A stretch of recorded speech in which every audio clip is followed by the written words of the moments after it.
Some weeks ago, there was a fuss about a new Vatican requirement concerning the sign of peace during the liturgy.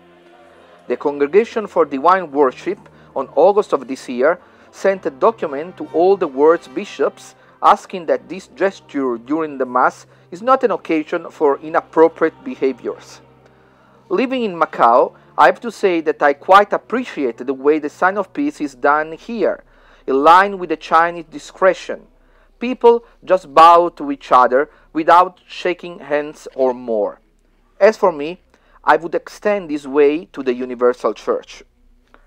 I want to ask an opinion also to Father Matthias Auger, a well-known liturgical scholar that can give us some good insight about this issue. La conversione del culto, io in particolare come consultore abbiamo affrontato il tema e dopo molti studi la maggior parte degli esperti credeva che il segno della pace deve rimanere dov'è, e questo dice il documento, però deve essere fatto non come un incontro festaiolo, ma semplicemente come espressione di comunione con cui hai accanto.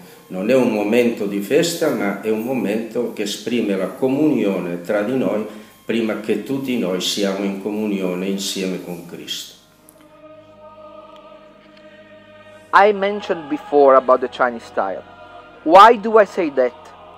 Because of course it has happened to me, as I'm sure it has to many of you, that I have had to assist or be involved in a sign of peace that more closely resembled a family reunion after 30 years, or meeting your classmates in primary school.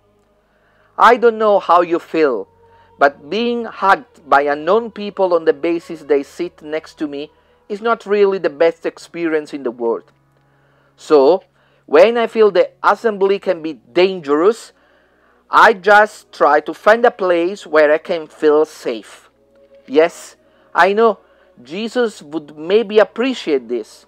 Indeed, he has said that we should not pray like the hypocrites that like to be seen so that others will think them good people.